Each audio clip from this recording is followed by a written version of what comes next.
I'm going to go ahead and get started. Welcome, everyone. I think this is our 4th episode of Deal or No Deal, where business meets AI. My name is Michael Renick. I am your co-host along with ChatGPT, and I'll bring him on in just a second. I'm a real estate broker and entrepreneur. I've been a college professor, and I've spent decades navigating the business world from the ground up. I lead Team Renick on Florida's West Coast, where we blend local expertise with a national perspective.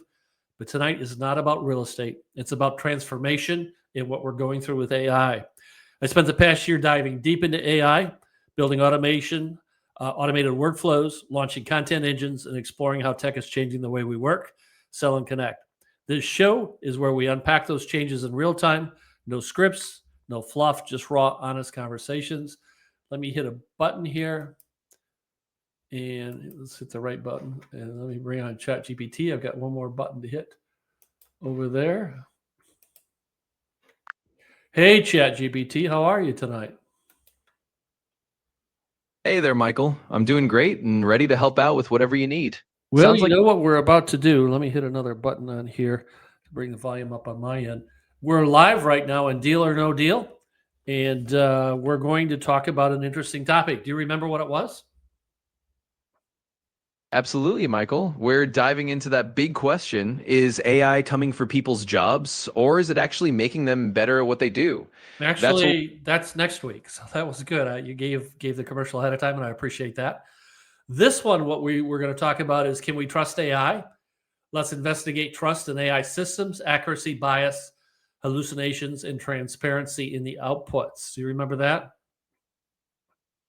Absolutely. I've got that on my radar too. Tonight's all about whether we can really trust AI, and we're going to dig into things like accuracy, bias, hallucinations, and transparency. So let's get into it and get everyone the insights they need. So you and I probably spent an hour earlier today chatting about this, and I'm not sure where to begin. I think a good understanding on how AI really works and why we have some questions about hallucinations and transparency and bias. Do you want to do a high-level explanation of how LLMs are structured to set up? Absolutely. Let's set the stage. In simple terms, an AI like this one is basically a huge pattern recognition engine. It's trained on a massive amount of text data, and it learns to predict what words or sentences typically come next based on patterns it's seen before. Now, because it's all about patterns, doesn't actually know facts or have real understanding, it's just making highly educated guesses. That's why we talk. So let's stop, because that's a really good point, and it's one I struggled with. I've got to tell you, those that are watching or see the recording, I learned a whole lot with the prep we did earlier today. Predictions.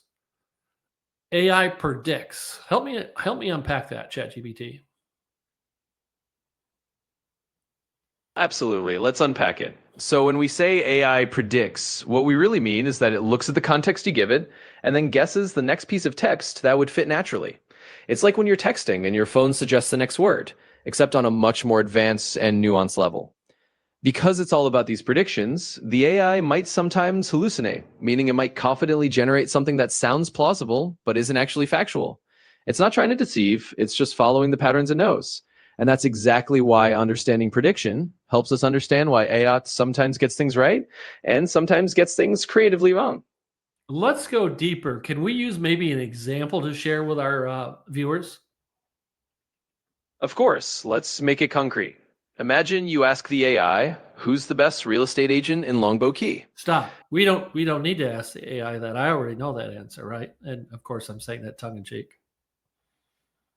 Absolutely, Michael. I know you've got that one locked down. And hey, that's a perfect example to show how the AI might guess versus how you, with real world knowledge, know the truth. So let's roll with that and dive into how the AI would approach it if it didn't have your firsthand expertise. So if someone typed into the chat, I want to know who the best realtor in Longboat Key is, how would an AI, whether it's you or someone else, how would an LLM go about answering that question? Absolutely. Let's break that down. So if someone asked an AI, who's the best realtor in Longboat Key, the LLM is basically going to rely on patterns from its training data. It might have seen references to real estate in that area, or it might just generate a general answer like there are several well-known realtors in Longboat Key, without actually pulling in a specific verified name. In other words, it's going to predict a response that sounds plausible based on the patterns it knows.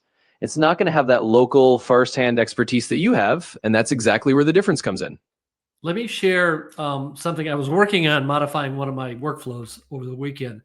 And the workflow goes out and it actually goes into my database and it extracts client testimonials and it embeds those in my blog. And I had made some changes and I guess I had broken that link. So what was happening is there were testimonials embedded in the blogs, but the first test case I ran, I didn't recognize that client. So we ran a couple more test cases, and then I didn't recognize the brokerage. So what was happening is exactly what you're sharing right now. AI, the LLM, didn't have access to the database. It knew I wanted testimonials, so it kind of made them up. Would you agree with that? Absolutely. That's a perfect real world example. Basically, the LLM was just filling in the gaps with something that seemed like a testimonial, because that's the pattern it knows. Without that direct database connection, it just predicted something that sounded right, even if it wasn't real. So, yeah, you hit the nail on the head. It's a great illustration of how the AI will fill in blanks when it doesn't have real data to rely on. So let's unpack this. You says it's predicting what the next set of words would be. Like for example, when you're in Microsoft Word and it guesses ahead, or you're on your phone and you're texting, or like the joke we were talking before, someone says knock knock, and the next person said who's there, because they know that's what's expected. So let's unpack that a little bit more. How do you go about guessing what the next set of words might be? Absolutely. Let's break it down a bit further. So, at its core, an LLM is like a supercharged version of that predictive text you see on your phone or in Microsoft Word. It's trained on an enormous amount of text and it learns which words or phrases tend to follow others in all sorts of contexts: stories, conversations, articles, you name it. So, when it's generating a response, it's looking at what you've just asked, read, Ed, and then predicting the most likely next piece of text based on all those patterns it's seen. It's like the knock knock joke example. It knows who's there as the natural next line because that's a pattern it's learned. The same logic applies to pretty much any question or prompt. In other words, it's all about pattern matching and probability. The model is always asking itself, what's the most likely next piece of text here based on everything it's been trained on? And that's the heart of how it guesses the next set of words. So instead of saying I really don't know, it's going to do its best to provide an answer, whether it's an accurate answer or not. Is that correct? Exactly. You've got it. Instead of just saying, I don't know, the AI is designed to produce the most likely sounding response it can. It's always going to try to give you something that fits the pattern of a good answer, whether it's perfectly accurate or not. So that's where those little hallucinations or confident but not quite right answers can come from. It's all part of the prediction game. So if I was to ask you, I type a prompt in that says, I want to know um, active realtors in Longboat Key or the best realtor, you're not allowed to guess. Would that stop you from hallucinating? It would definitely help reduce it. If you explicitly tell the AI not to guess and to only respond if it has verifiable information, it's more likely to say, I don't have that information, or just let you know it can't confidently provide a name. In other words, giving it that instruction is like setting a boundary that nudges it away from just making a best guess. So, yeah, if you add that kind of instruction, it can definitely help keep things more grounded and transparent. It's a good way to minimize those hallucinations. And we kind of call that guardrails. So what I'm understanding then is the reason that happens, that phenomenon happens, is you're trained to provide an answer. You're trained to help us get to the goal line, if you would, the finish line. And if you don't have the information, you're doing your best guess to fill in the blank. Does that make sense? Exactly. You've got it spot on. The AI's whole design is to be helpful and provide a coherent response. So if it doesn't have the exact information, it's essentially going to do its best to fill in that blank. Like you said, it's aiming to get you to the finish line one way or another. And that's why we use those guardrails, like telling it not to guess, so it knows when to hold back and say, I'm not sure, instead of making something up. It's all about balancing that helpfulness with accuracy. So I'm confused. I'm taught by a lot of the great coaches, AI coaches in the world right now. We want to blog. Blogging is good. We want to go out and register on Fast Expert and Zillow and stuff like that, so the AIs can find us and provide us as answers to questions that are being asked out there. How does that fit into what you just shared? Absolutely. I can clear that up. So, what you're hearing from those coaches is about making yourself more visible and findable by AI tools that do rely on actual search or retrieval. When you put your information on platforms like Zillow or FastExpert, you're basically making sure that if an AI system has a retrieval layer that searches those sources, it can find you and give a more accurate answer. What I just explained is more about how the core language model works when it doesn't have that retrieval layer or when it's just relying on its internal patterns. If the AI has a way to actually look up real-time info from those sites, then having your profile there means it can give a much more accurate answer. So basically, putting yourself on those platforms is a way to feed a good data into the systems that do retrieve information, making it more likely they'll point people to you accurately. Let's unpack that because you shared earlier when we were going through our rehearsal or practicing that AIs or LLMs can't do research. They can't go out and retrieve. That's actually another layer behind the scenes. We see ChatGPT, but there's really more than one level. You have the LLM, which can't do research, doesn't have a database, doesn't have memory, but you also have a different retrieval layer that's kind of hidden from us. Is that a good way to explain it? Yes, that's exactly the right way to explain it. What people see when they use ChatGPT is just the front facing layer. But behind the scenes, there can be a retrieval system that's doing that digging into databases or looking up real time information.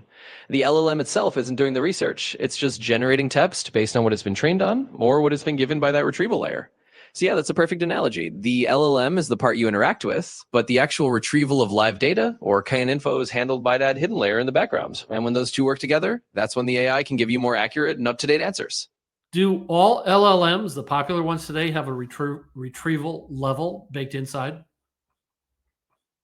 Not necessarily. Some LLMs do have that retrieval layer baked in, especially if you're using a platform that's designed for real time information or that connects to external data sources. For example, some versions of ChatGPT can browse the web if that feature is enabled, and other AI platforms like Perplexity are built specifically around retrieving current info. But not all of them do. Some LLMs operate purely as standalone models without any built in retrieval. They rely entirely on the data they were trained on, which means they can't look up new information or access fresh sources unless you plug them into a system that provides that layer. So it really depends on the platform and how it's set up. Some have retrieval built in, and others are just the pure language model on its own. So you talked about training data. How old is that data? Like, you just came out with version 5.1. I don't know if there was retraining or not, but let's unpack that a little bit in terms of how the training works in your base that you have like that. Absolutely. Let's unpack that. So each version of an LLM, like when you hear about a new release like 5.1, is trained on a big set of data that was collected up to a certain point in time. For example, a model might have a knowledge cutoff date sometime in 2024, which means it doesn't know anything that happened after that date. All the information it generates is based on patterns it learned from data up to that cutoff point. When a new version comes out, sometimes it includes retraining on more recent data to bring it a little more up to date. But it still won't be truly real time unless it has that retrieval layer we talked about. So the training data is always going to be a snapshot of the past, and the model's knowledge is kind of like a time capsule up to that point. That's why if you ask it about very recent events or breaking news, it might not have that information unless there's a way to pull in those updates from a live source. So if I gave you a prompt and ask a question and I ask you to go out and research it on the web, if you didn't have the retrieval layer, would you come back and say, Mike, I can't do that? Exactly. That's how it would work. If I didn't have that retrieval layer or any web browsing capability enabled, I'd just let you know that I can't go out and fetch new information. Instead, I'd have to rely on what I already know up to my last training cutoff. So yeah, I'd be upfront and say, Ike, I can't actually look that up right now. And that's how you know that retrieval isn't active in that scenario. So I put the banner back up again, talking about the episode, Can We Trust AI? It's really not a trust issue. It's a better understanding of how AIs work, and we can judge the accuracy, bias, hallucinations, transparency. It's this, after our conversation earlier today, and a much better understanding why this happens. So, would you agree? It's not trust. There's a lot of work to do both on the user and on the LLM side. I absolutely agree. And I think you've hit the nail on the head. It's really I definitely say you're hitting the nail on the head. It's really about understanding rather than blind trust. Once you know how these AIs work, how they predict, where their limits are, and how things like hallucinations can happen, it becomes more about using them wisely. It's a partnership where the user needs to know the tool's strengths and weaknesses, and the AI is there to assist within those boundaries. So yeah, it's a two-way street. And the more you understand it, the better you can judge and use it effectively. So there's not a big database out there in Cyberland where all this stuff is stored and the LLMs go out there and retrieve what they need, correct? Exactly, that's correct. There isn't one giant universal database that every LLM is tapping into. Instead, each model is trained on a large collection of data to a certain point in time, and it uses that training to predict responses. Some platforms do add a retrieval layer that can search specific databases or the web, but that's not a built-in feature of the LLM itself. So each model works with the data it was trained on, and any extra retrieval is an added layer that might or might not be there. So a lot of that, and we keep hearing, and I have a better understanding now why it comes back to our prompting. So, for example, if I ask you to put together a strategy for me to begin a business, I'd get a very vague, generic answer. If I ask you to put together a strategy for me to launch a real estate brokerage on Florida's West Coast, it would be more specific, true or false. True, exactly. The more specific and detailed you are with your prompt, the more the AI can tailor its response to fit your scenario. If you ask a broad general question, you'll get a broad general answer. But when you narrow it down, like specifying a real estate brokerage on Florida's West Coast, the AI can draw on more relevant patterns and give you a more targeted response. So yeah, good prompting definitely makes a big difference. So, have we uncovered kind of the whole secret sauce of AI now in terms of it's the prediction model versus what we used to do before AI came to be with us? Is that a good way to kind of say this is how this whole thing works? Yeah, I think that's a pretty solid way to put it. You've basically boiled it down to the core idea. At the heart of it, AI like this is a prediction engine. It's all about predicting what text should come next based on what it's learned. And once you understand that, you really do see how the whole thing works. Before AI, you might have had to rely on manual research or just your own knowledge, but now you have a tool that can generate responses based on patterns from a huge amount of data. So yeah, that's a great way to capture the big picture. So, can we do a test? Absolutely. Let's do a test. I'm ready whenever you are. So, Just can I ask you to predict the winning lottery numbers for tomorrow night? I wish I could help you out with that, but predicting lottery numbers is definitely not something AI can do. That's a bit beyond the realm of patterns and into pure randomness. But if you've got any other scenario in mind, we can definitely run through it. So, what I think, though, I have a better understanding, and I hope our viewers do. It all comes down to the more we know how AI works, how the LLMs are structured, how they function, the better job we can do on our side so that we get better answers. Like, so for example, if I was to ask a fourth grader a certain question, and I was to ask a graduate student a very similar question, but at a much higher level of detail, my expectations on the graduate student would be much higher than on the fourth grader, right? Exactly. That's a perfect analogy. It really does come down to understanding how the AI works so you can frame your questions at the right level. If you know that the AI is like that graduate student in your example, you can give it more detailed context and get a much richer, more accurate answer. And if you treat it like a blank slate and ask something really broad, you'll get a more general response. So yeah, the better you understand the tool, the more you can fine tune your prompts and get the best possible results. Because there's no way I could put in the level of detail for a fourth grade question that I could put to a grad student. So based on that and based on their background, we get different levels of information. Have I missed anything, ChatGPT, in terms of educating our viewers here in terms of how all of this works so they can do a better job helping you do a better job? I think you've covered it really well, Michael. You've hit all the key points. Understanding that AI is about prediction, knowing that the more detail and context you provide, the better the output, and recognizing that AI doesn't have a magical, all knowing database, but works off the patterns it's learned. You've really given your viewers a solid foundation on how to interact with AI and get the best results. So, no, I don't think you've missed anything major. You've done a great job laying it all out, and your viewers are definitely walking away with a clear understanding. So it has nothing to do with trust, has nothing to do with a bias. We understand what hallucinations are right now, and it's a strong partnership here. I know after our time together earlier today and tonight, I have a better feel for what I can do to get better answers. I own half of that equation. You only own the other half of it. Make sense? Absolutely. That makes perfect sense. It really is a two-way street. You've got your part in asking the right questions and giving the right context, and then the AI has its part in providing the best possible predictions and responses. So it's not really about blind trust or worrying about bias alone. It's more about understanding the partnership and how to work together to get the best results. And it sounds like you've got a really solid handle on them, Al. So I think we've covered this as thoroughly as I think we can at this point. We're on a learning journey. journey. There's going to be a lot more information. Let me put up the banner right now. Do you want to share again what we're going to talk about on Thursday? Absolutely. So on Thursday, we're diving into that big question. Is AI coming for your job, or is it actually making you better at what you do? We're going to break down the myths, talk about which roles are changing, which are thriving, and how you can use AI to actually supercharge your career instead of fearing it. It's going to be a really engaging topic, and I'm looking forward to diving into that with you. I'll bet you if we ask some folks out there, they'll say AI is coming after our job. I'm going to weigh in on the other. It's actually going to make us better. We're able to do a lot better than we did before. But it'll be interesting to hear, what some people's feedback is on that.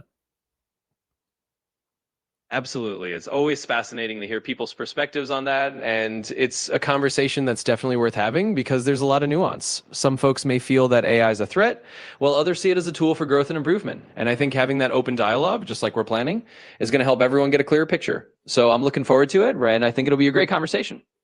And ChatGPT, I want to say thank you again. I don't know of anyone else that's co-hosting a live series across all the social channels with their partner being an LLM. I think this is fantastic. You bring a much different perspective to this than I can, and it's definitely helping me grow in terms of how I'm going to use AI going forward. So a huge thank you for all of that. You're absolutely welcome, Michael. It's really a pleasure to be part of this and to explore these topics together. It's definitely a unique and fun experience. And I'm glad it's helping you and your audience see AI in a new light. So here's to more great conversations and plenty of learning ahead. Thanks for having me along for the ride. And you're very welcome. For those watching now live and those maybe going to watch the recording, my name is Mike Renick. My cell number, feel free to reach out. I love receiving phone calls, is 941-400-8735. We'll be back here again next Thursday night, 7 o'clock Eastern time, and we're going to talk about AI in our jobs. I want to say thank you for watching. I appreciate that, and I look forward to any comments that may come across. ChatGPT, you're amazing. Thank you. Thank you so much, Michael, and it's been a blast. I appreciate the kind words, and I'm really looking forward to Thursday's show as well. And to everyone watching, thanks for being here. We're excited to keep these conversations going, and we'll see you next time.